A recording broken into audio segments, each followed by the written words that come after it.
Hey buddies, SomeNutzGuy here. Hope you're having an awesome day so far, and welcome back for more RLCraft. This is not RLCraft like you've seen it before, most likely.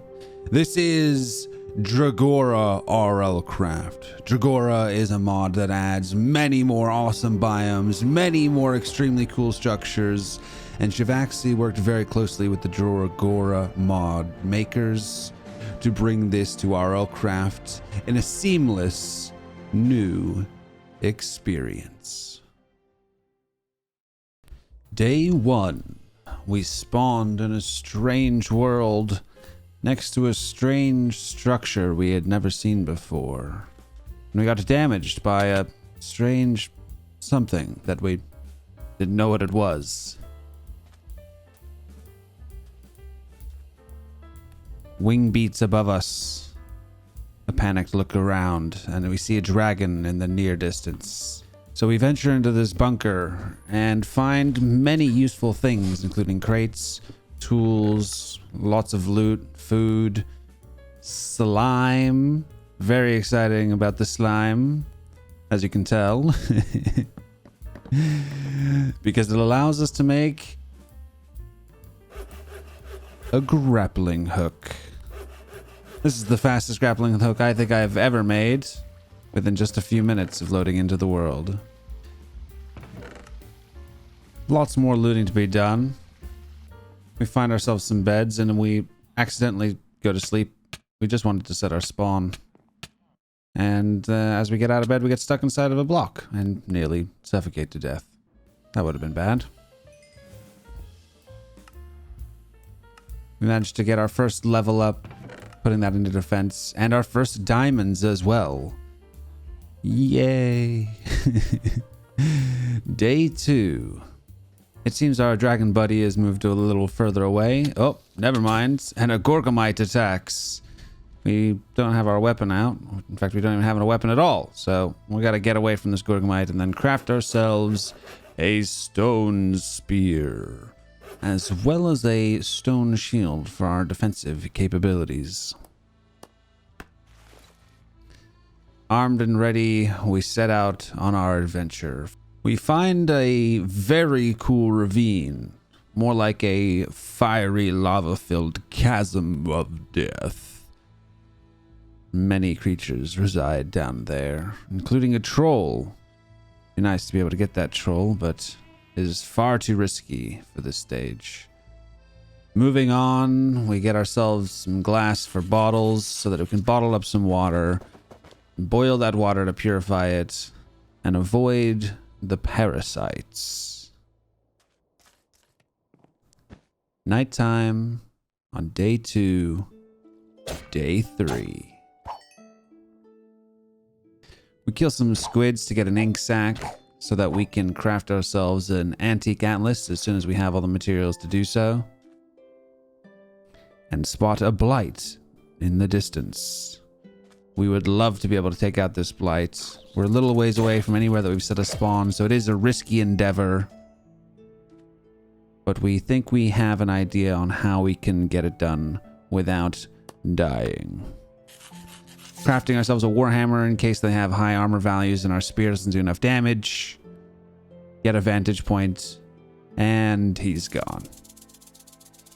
Ripperoni, blight zombie. And now there's a Zafan by our loot. We put down our crates that we had found with our loot in it, and now there's a Zafan chilling. So we got to try and pick these things up quickly and GTFO. Night falls, sleep time, day 4. We immediately get attacked by a giant worm boy and escape that situation, finding ourselves a zombie structure and starting to farm some XP. We farm a few zombies and then break the spawners for a juicy extra chunk of experience. Set ourselves a spawn point because we've located another zombie farm, which is going to be a little bit more dangerous because this one has a total of 8 spawners. As we're farming, we get struck by lightning from an infernal mob. Fortunately, we had some water there to put ourselves out due to the scorching temperatures of this desert. We put some blocks above our head to try and block any potential lightning, and it didn't work. Death befalls us. Death numero uno. So we decided to play this a little bit more safely, block up the entrance there, and do this more of a mob farm kind of vibes. Putting in slabs so that we can stop any minis from getting out and healing us. There is a blight in there, which is potentially dangerous. Blights can have enchants on their armor, might have thorns, and we're dead. Again.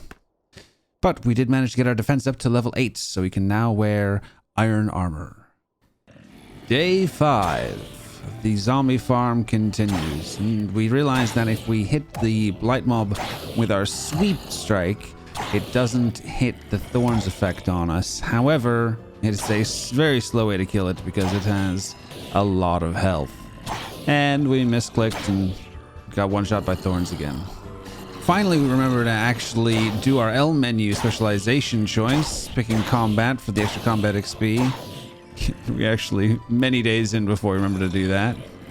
But we now have 30 levels. 30 dang levels. We are making very fast progress here. This little mob farm is doing us very good. With all the spawners fully spawned, our work here is done. And just in time for the end of the day. Day 6. Our skills are looking pretty dang good now. 15 defense, 8 attack. Really, really good so far for just being on day 6. Azafan chases us away from our little fob there with all our loots. So while we wait for him to leave, we decide to eliminate a family of rabbits, hoping for some rabbit feet, but no luck. We found ourselves a thing to do. It's a little bit risky, particularly given the hot temperatures, but we're going to set ourselves a spawn and get ready to do it. It does, however, have a slime pool, an acid pool right next to it. So we're going to need to fill this in to avoid any Zafan spawns.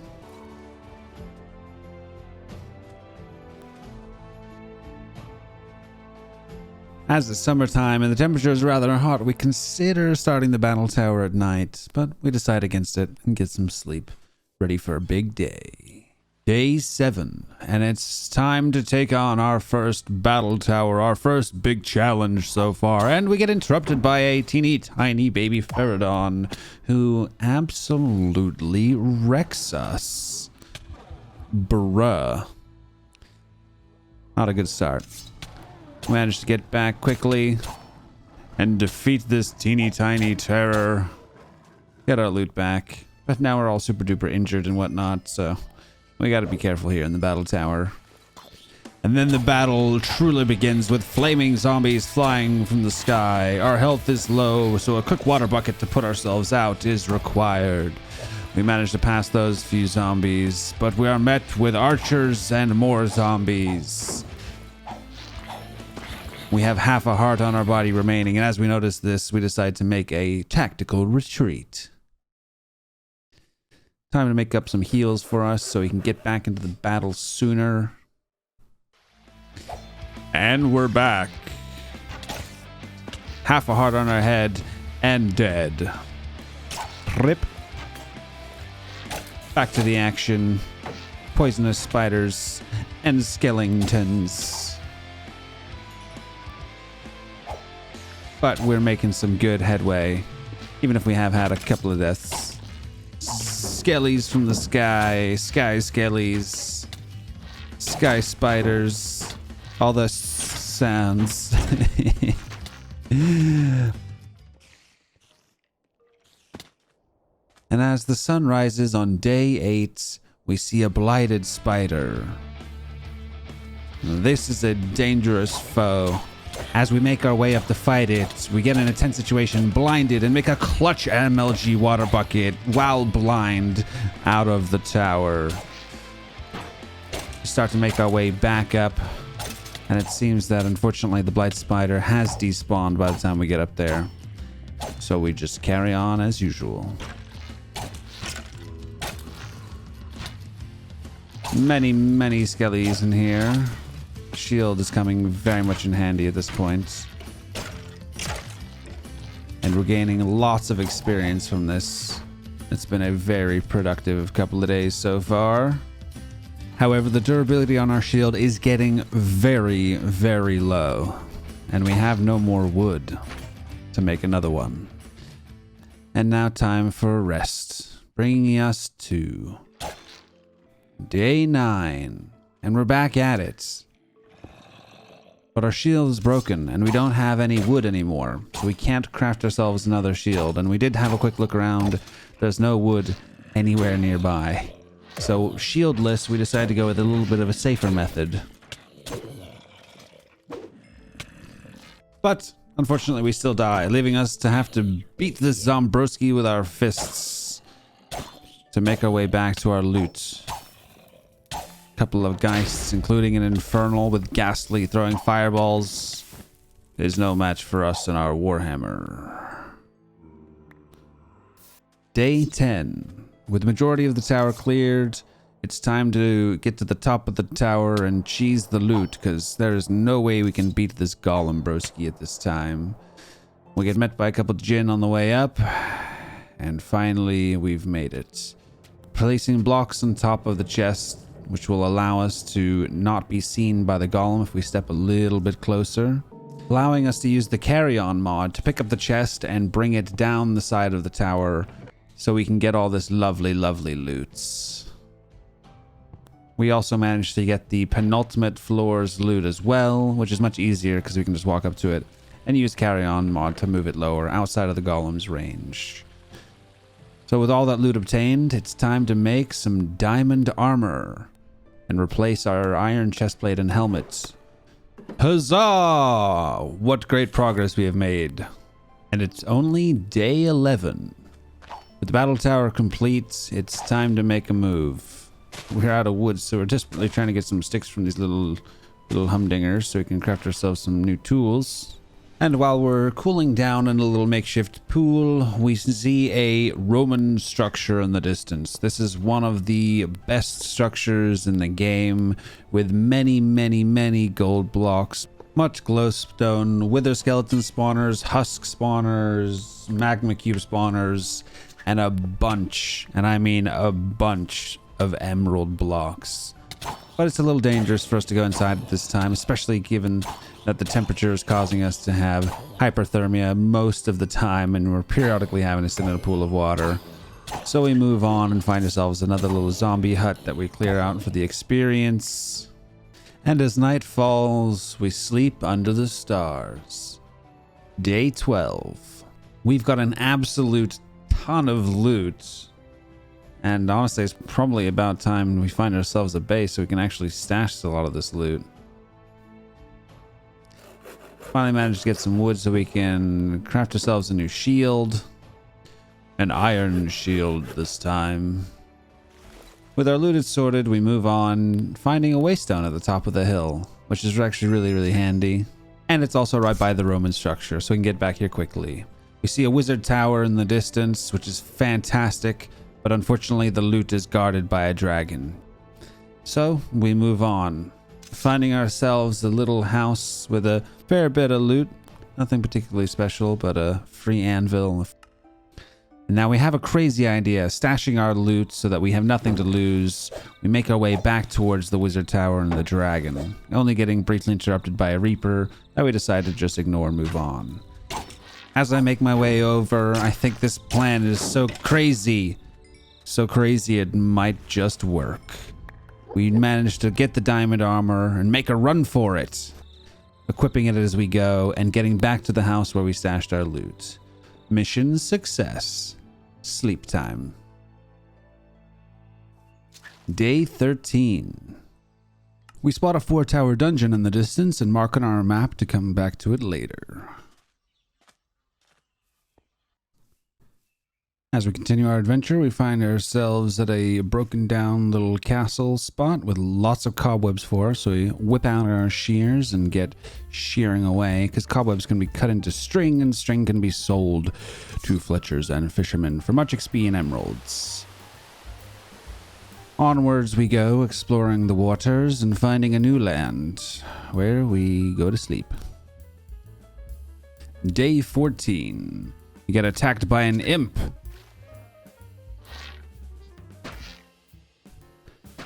And realize that we can't aim, like, at all, apparently. There we go.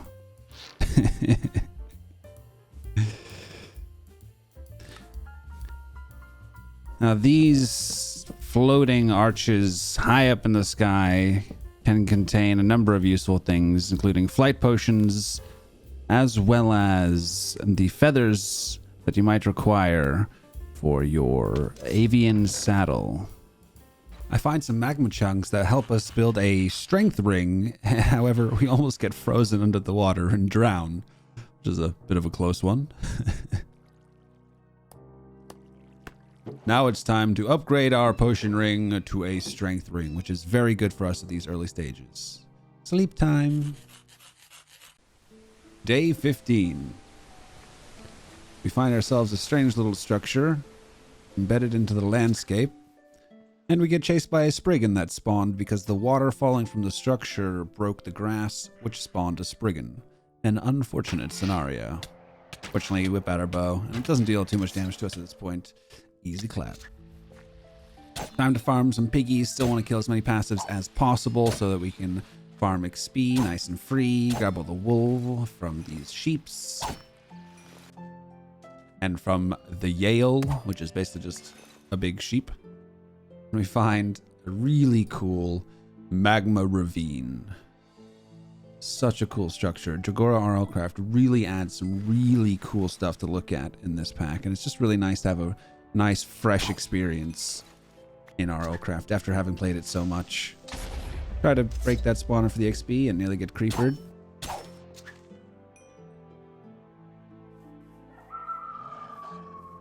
Get scared by the ambience noises, the wolves, but it was nothing. Silly me. Sleep time. Day 16. Sorting out our loot here. As you can see, we got quite a lot of stoofs from roaming around. Quite a lot indeed. Here we're going to craft ourselves a soul gazer so that we can start accruing knowledge if we see any rock about. So that we can get our avian mount sooner rather than later. Time to upgrade our equipment to a diamond spear. Unfortunately, it came out as worthless. Rip. Typical. Bruh. Creeper spawns out of a sheep gill, and we get some obsidian, which is great because we need obsidian for our reforging table. Moving on, we find this insanely cool spawn area where this mineshaft spawned in the middle of the magma ravine. So you can see the whole mineshaft. I thought that was really, really cool. Carefully mining some iron, trying to make sure that we are safe from any geonocs that spawn. Please don't spawn a geonoc. The anti-geonoc song. Sleep time. Nope. Reaper time. Some more obsidian and sleep. Day 17. We see a hot air balloon in the distance. And that is a large chunk of wool that can be particularly valuable to sell to fletchers and fishermen, which you guys probably understand quite well at this point. It's a very good way to get a lot of XP, and particularly emeralds as well. Reforging station time, we got everything that we need, except that anvil is a broken anvil, so we need to craft ourselves a proper anvil, make the reforging station, and now we can do some reforging. Hooray!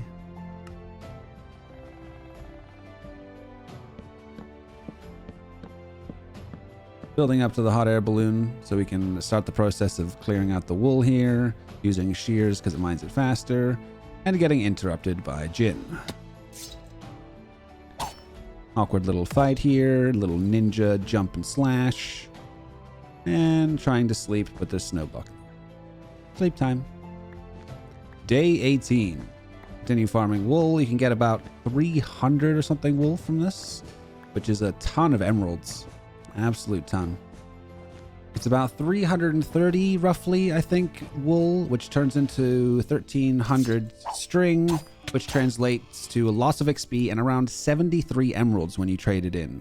So that's a lot of emeralds and a lot of XP. We use the soul gazer on the rock there, gain some knowledge of the rock, and we find a wizard tower so we can get a couple of full sets of armor here. We can smelt this gold armor down into gold ingots, and we can smelt down the diamond armor for more diamonds. And we get attacked by a rock while we're chilling here to increase our knowledge. So that's good. Take a little bit of kinetic energy damage. Another rock joins the fray. Now, I could sleep and make it day so that there's no mobs around, but we're trying to use our nights as effectively as possible because, of course, we have limited days. Sleep time, day 19. Hypothermia has been causing an absolute pain in my butt, so we're going to craft ourselves some ice armor to combat the heat. As well as the full sets of armor, the wizard tower structure also has a bunch of redstone blocks, a gold block, a diamond block, and an emerald block. So it's a very good structure, particularly for early game. We fight through the night for some XP, and day 20 is here. This little structure had some diamonds in the form of wolf armor that we can smelt, and also an envenomed tube book, which is quite nice. Up our agility to 10, and we see a serpent in the distance while we're sorting our inventory, and we don't want to mess with the danger noodle just yet. So, cleverly, we jump in the water nearby. We find ourselves a jungle biome with amphitheater. An amphitheater can be a really interesting early game mount. They're a little bit unreliable and buggy. Pog. Okay. You just need to jump on their back and survive the attacks until they are tamed. They can hit you pretty hard early game, but we got diamond armor, so we Gucci. Unfortunately, ours bugged out almost immediately, and we're now trying to bring it down. Now, wild amphitheater can be brought down to the ground by shooting them, but tamed amphitheater cannot, although I was just double checking. So we got this tamed amphitheater here, and we're really just trying to get back on its back. Hey, and he got stuck for us. Nice.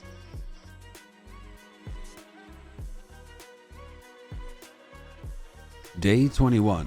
We found ourselves a little village enclosure, gathered ourselves the gold block. Struggled to pick it up because we had a full inventory. Checked the rest of the loot. Nothing particularly interesting. Got our gold. And decided to farm the wool here as well. As we were flying around on our amphitheater, we came across this very cool looking structure. A giant building, which I had never seen before. So we decided to check the villagers here in this little campsite before going to explore the building. Had to save this dude here on 3 HP from burning to death. Tried to put our amphitheater in a spot where it hopefully wouldn't start to fly away. And went away for a second, came back, and it was gone. Typical. Had a quick look around to see if we could find it, and there it was, in the place where I left it. Bruh. Wanted to mark this structure on our map to come back for later, and continued flying around, finding another Roman structure, so another good chunk of gold and emeralds and wither skellies and stoofs, and another one of those big cool buildings. Cool. Look at that, man. Looks super awesome. And then a hotel. And then another hotel. Oh my god. So much stuff. Tried to do a little selfie cam, but my shield blocked my face. Trying to fly around and lagging out as all these massive structures try to generate. Land on top of a roof and sleep time. Day 22. Find a funky little village on the water. Land in the grape vineyard. And our amphitheater just fucks off out of here. Later, dude. See ya, man. Bruh. Find ourselves a fisherman that we can finally sell a string to and do some string trading. Get ourselves a big old stack and more of emeralds. Got a bunch of XP, 23 levels on us at some time. I guess I already spent a little bit as well. We decide this seems like a decent place for a temporary little base, so we compact down our emeralds for easier storage and set up a little storage area here with our crates that we found. We find this bad boy, an infernal variant crake. Now, crakes will only attack you if you're sprinting, so we got to be careful not to sprint here, otherwise we'll aggro him. And then we got attacked by a rock. Whack him on the way down. Something explodes. I don't even see what that was. And now we have to make repairs to our home. So we patch up some of these holes, get that all fixed up, and then decide, you know what? Screw this. It's time for sleep. Day 23. We want to start ourselves a Silex farm, so it's time to trap a fish boy and nearly drown while doing so. These can be lured over with lapis or I think other minerals as well, like coal and whatnot. And they can also be fed and bred with lapis. So we got our first fishy boy. Nice. Gather up some grapes. Grapes are good for wine and also a good source of early game food because they give you some water value as well as food value. Time to make ourselves a quiver, which we can reforge with leather to get hopefully some more hearts. Boom. Healthy in 2 reforges. Very nice. Night falls and we find ourselves a blight spider, which we'd love to take out because they drop a ton of experience. Easy clap, Mr. Spider, little wiggle of excitement, and bam, 23 levels. And then Shadow Game spawns. And you can see for a split second there, I was really not sure what to do. And this guy's in my house, in my bed, and all these guys are invading my home. Get a little spider boy stuck to my face, and hot diggity damn.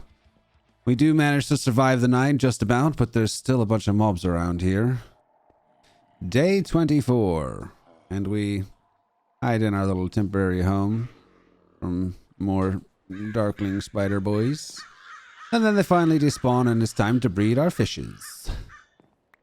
And give them a little extra protection just in case. Fish house complete, exploring to be done. So we go to the nearby hotel building to see what it may contain. And we get attacked by a vicious tiny little rabbit with red eyes, and there's a ton more around the corner, and they're everywhere. And honestly, I don't know what the hell these things are, but we managed to get away, so that's good. Drink some weird water that we find. Climb to the top of the building as it didn't really have much loot in it at all. Get a nice bird's eye view from the top here. Hello. We get home as the sun is rising, and we try to sleep for that little bit of heals, but 'twas too late. 'Tis already day 25. We go to explore the next building along, which is not the hotel building, and we're hoping to find something a little bit more interesting in here. An empty mine shaft. Not particularly interesting. These structures are cool, but just don't really have a lot of loots, unfortunately.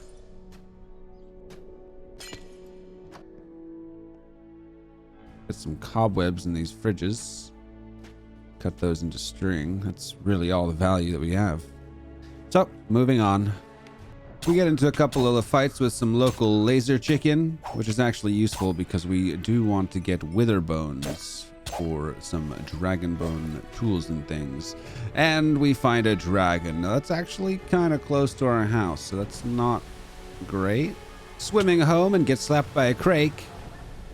So I slap him back. Get home nice and safe, and craft ourselves some avian treats in preparation for taming a rock. Day 26. It's time to upgrade our dragon killing capabilities, so we make ourselves a diamond crossbow. Making sure we have enough bolts. Getting in a fight with a little Jengu. Causing chaotic energy to manifest into something. Beware the Argus, as they can be a pain in the butt, dealing good damage and having chaotic bolts that send you flying around chaotically when they hit you. With that problem dealt with, it's time to go check this Roman structure to see if the temperature's calmed down enough so we can go and loot it. It has not. So we sit in a teeny tiny pool of water to cool our little toesies down. And night falls, bringing the temperature down a little bit and allowing us to find some rock to increase our rock knowledge. And to get some additional feathers as well for more iron bolts for potential dragon killing. A couple of engagements later, we're low health, so healing is required. As well as hydration. Unfortunately, the heat's still too much, so we head home and arrive at day 27. We're doing a Doom-like dungeon because we need to farm some experience. We need to increase our levels to allow us to increase our skills to increase our L menu skills, and of course to potentially do some enchanting as well. With our starting room nicely lit up so nothing hopefully spawns behind us, it is time to move forward. Look at these little bouncing fellers. We want to take it slow, as Doom likes can get a little chaotic if you're not careful, and we are pretty low health. We had to spawn back here, so we're trying to make sure that we make this completely spawn-proof. If you press F7, you get a little light level indicator like you see on screen now. This is very useful for making sure you don't get any spawns anywhere. And as we don't have a hugely reliable way of healing, we're going to want to take this very, very carefully, setting up a little mob grinder type area here. Sleep time and day 28. Spawning of a Pulo while we farm some heart crystals that we found in a cave that comes off the Doomlike. Now back to the Doomlike. Now back to our regularly scheduled program. Honestly, the loot in Doomlikes is not fantastic. And we got ourselves jumped by a blight spider. These fellers are super duper strong, but super rewarding to kill. And as long as we stay grappled to the ceiling like this, we are perfectly safe. Alright, continuing to farm as much XP as possible. Many zombies safely farmed from the ceiling. Farming right the way through to day 29. Mucho experience. Witches. Witches are, I think, my least favorite mob in the game. Get all these witches. Get out of here. Get out of here. Yeah, you. Get the frick out of here. And there we go. Oh my god. They gave me perplexity for about 3 minutes, so I retreated back to my area. Damn it, I forgot to unpause. Just got killed in the stupidest way possible. And got myself killed by a little rat boy. But unfortunately, I forgot to unpause my recording. So we didn't get that on footage. My bad. Keep farming right the way through to day 30 now. Fuck you. Jesus. Tense little fight with a Gru, then back to business. Then, kaboom. No. Yep. Fuck's sake. Back to business once again. And we want to try and be a little bit more careful now. At least a little bit. Would probably be a good idea. Block that off and deal with the mobs that we got here first. Because we've got a Venturaptor spawner in the next room, and they can be a pain. Heading back to our little area here, sort out our loots. Let's make ourselves an XP tome so we don't lose our XP again.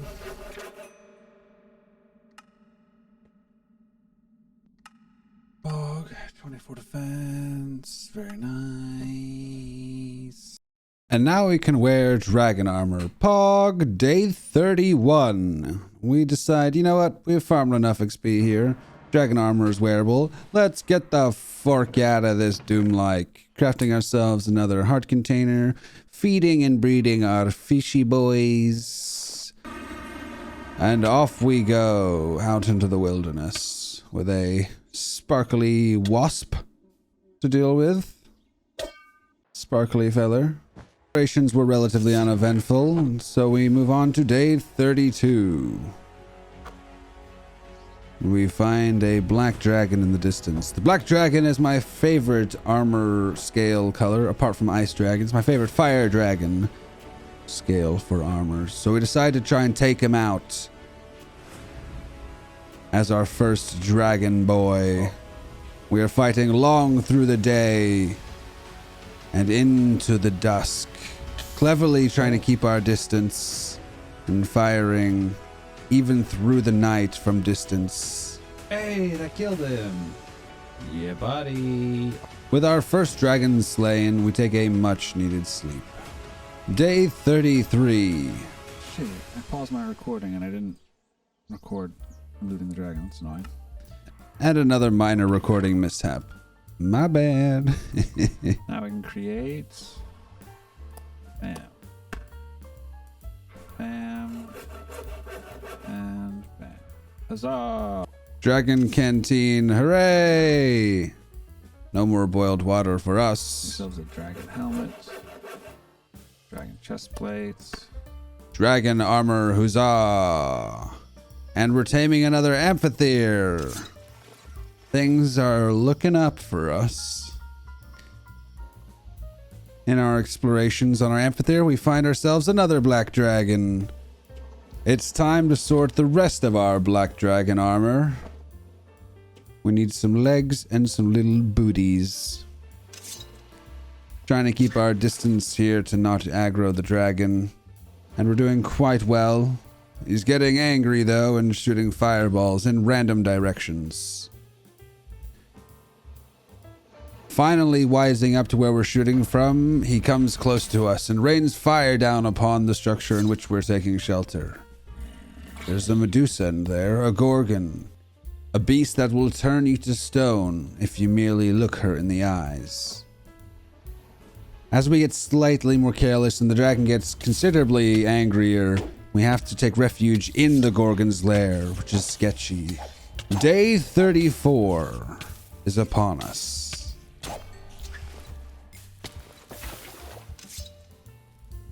We're trying to do a lot for these dragon scales. It's taking us quite some time. But finally, victory is ours. With our additional scales acquired, we decide that we might actually be in the right biome to find some trolls. And we still need troll tusks and troll leather for our avian saddle. So down into the depths we delve. But alas, no luck. Day 35. Oh, forbidden fruit. Very nice. I need that. We find ourselves a forbidden fruit bauble while farming some zombies, which is one of the materials required for the Ankh shield. Day 36. More zombie farming. And we have to retame a new amphitheater because we lost our other one. But this one's a feisty feller.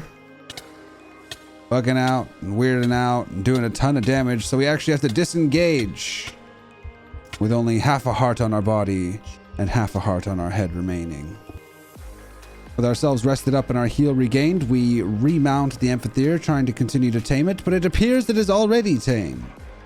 So it was either bugging and being weird, or we got dismounted at the perfect time. As we're flying around, we find ourselves a port city. One of the best structures to find due to the number of villagers that it contains, including a guaranteed mending villager, and these emerald blocks in the castle. Teeny tiny red-eyed rabbit attacks us while we're sorting our inventory. Rude.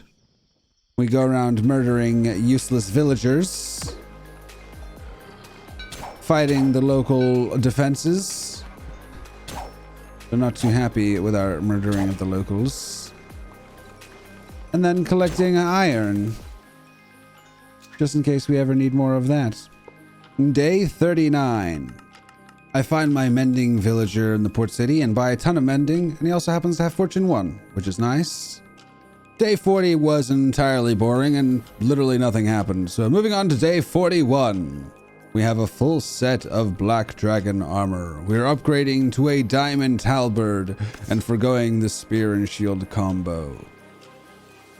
We find another librarian while riding around on our amphitheater. And we kill more laser chickens in the hopes of getting wither bones for our dragon bone weapons and tools. As night falls, we're still flying around and exploring. But we get pulled off of our mount by the sirens, which is a disastrous situation, as the mount is incredibly buggy and, well, he kind of just fucks off now, taunting me by floating in circles but slowly moving out of render distance till we lose him completely. As day 42 arrives, we find ourselves some battle towers to do. Battle towers have pretty fantastic loot regardless of what stage of the game you're at. So we clear the battle tower itself.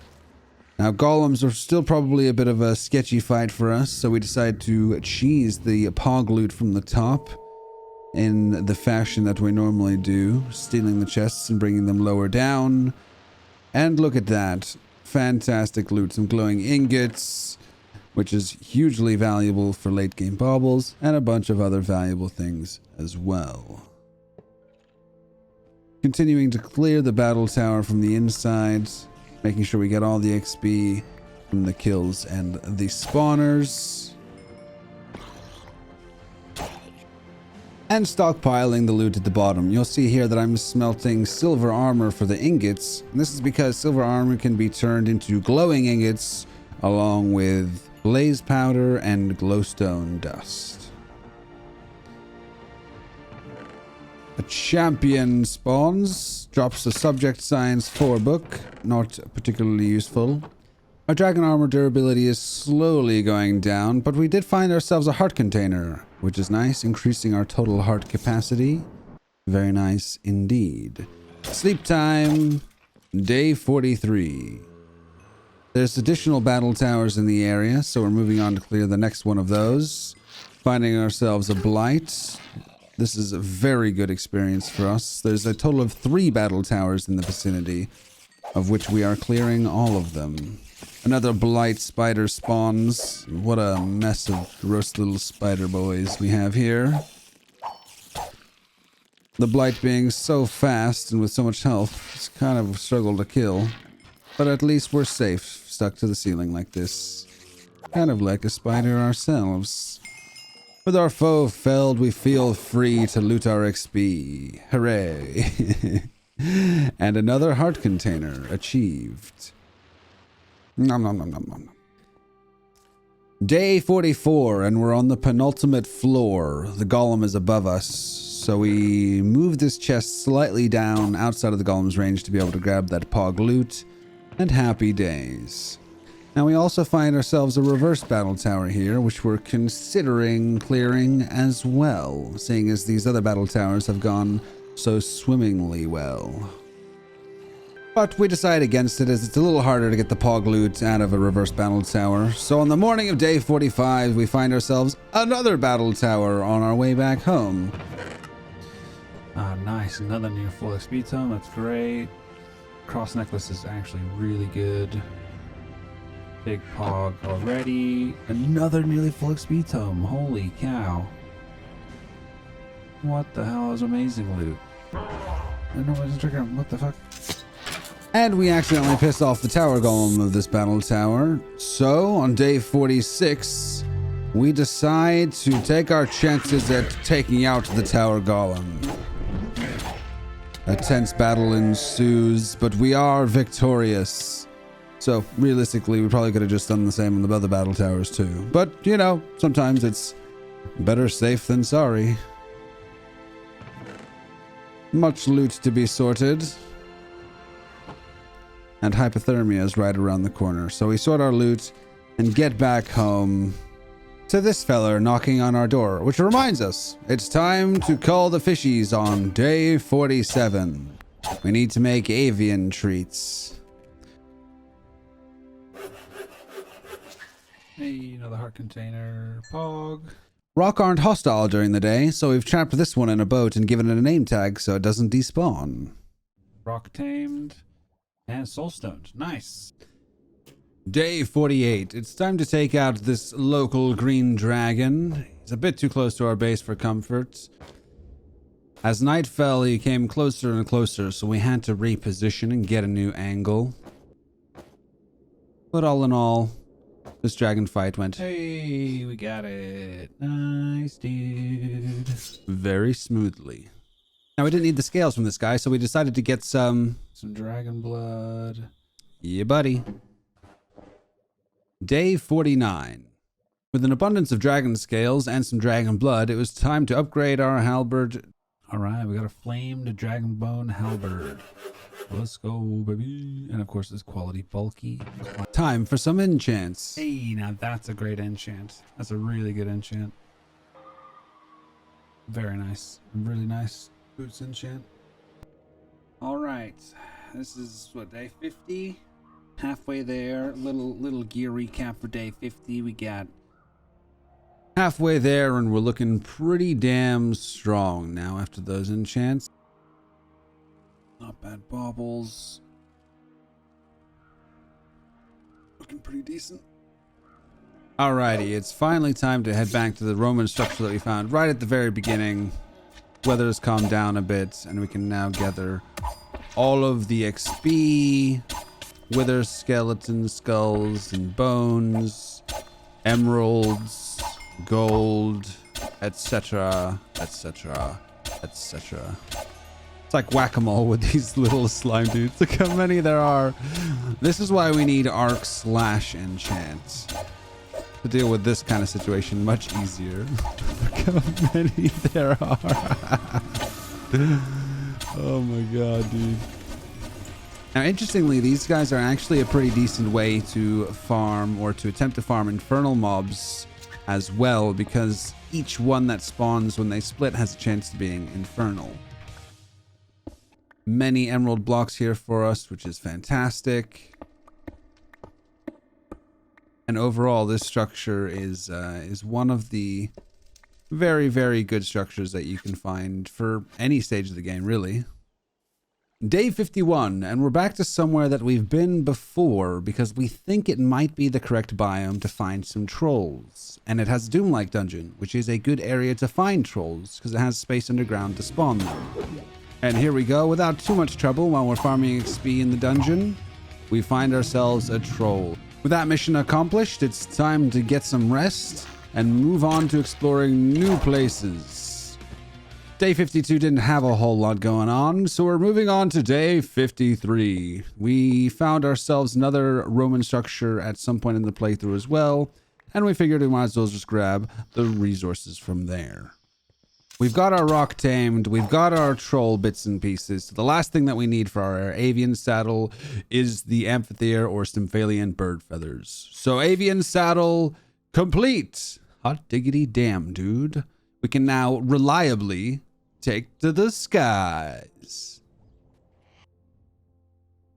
Want to get this guy to be a little bit tankier, so we're going to equip him with a little bit of diamond pet armor, which I don't think I've actually ever crafted. I usually save one to put on once I got my rock, but we had some spare diamonds, so we crafted him up some diamond armor. We got a diamond flyboy, and we also put a chest on him for some additional storage. Day 54, exploring new biomes, and now that we can fly on demand without the bugginess of the amphitheater, we can explore all of the cool new biomes that Dregora RLCraft has to offer. We can easily take out many more dragons. So any black dragons that we see, we're going to need additional scales for reforging of the last couple pieces of our set up to masterful quality. Things become much easier at this stage of the game once you can start flying around. In fact, it pretty much becomes a whole new feel to the game. There's a village and a friendly outpost right in this little area, but it also has a not so friendly dragon.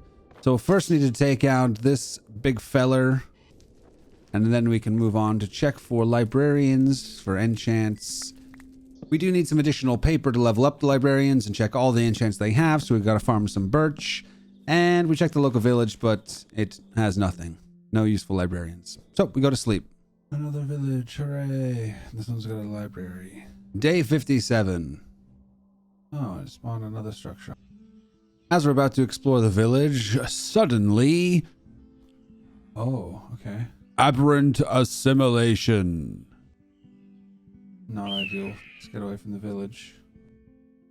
Cool, I wonder what this structure is. It's a cool little structure. Hey, it's got a nice speed time in it.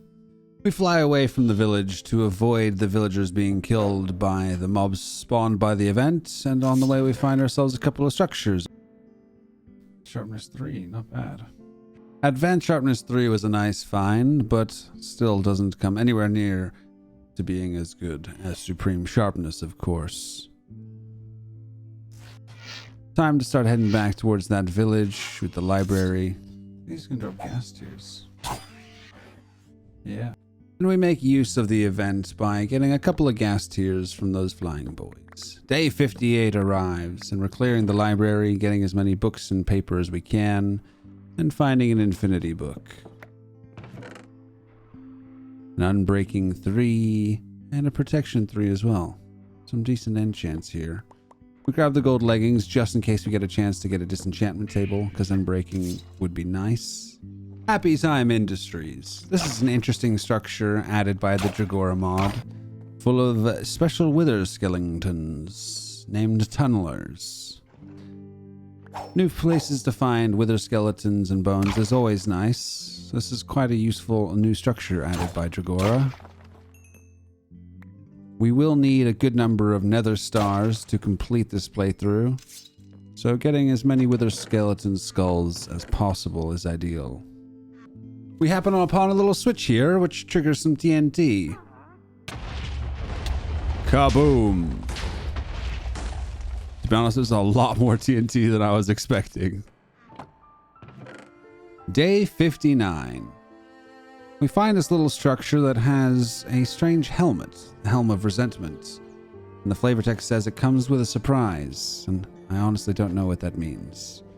Kill more dragons, get more dragon scales for reforging, and then happen upon a structure identical to the one that we found right at the very beginning. We fly down to check it out, and day 60 arrives while we're looting. To be honest, the loot here is quite good for a start, but not that great for the stage of the game that we're at now. They do have a couple of emeralds for us, and emeralds are always nice, but not much. So moving on. We find ourselves another black dragon boy, and we still need to make sure we get masterful reforge quality on all our gear. So we're going to grab these scales.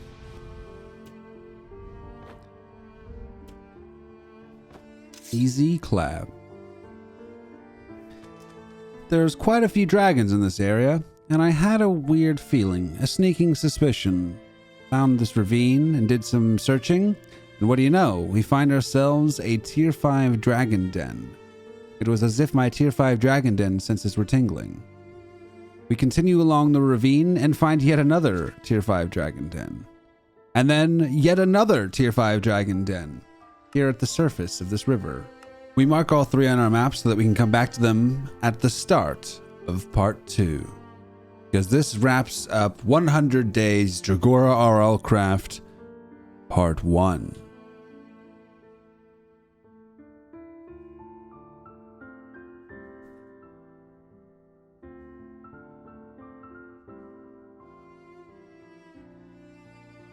It has been quite the adventure so far. But we have much left to complete in this challenge. We need to fight this dragon, we need to fight the Ender Dragon, and of course, we need to tackle the 3 endgame bosses. Rehavart, Asmodeus, and Amalgalich. Join us next time in RLCraft Dregora 100 Days, Part 2.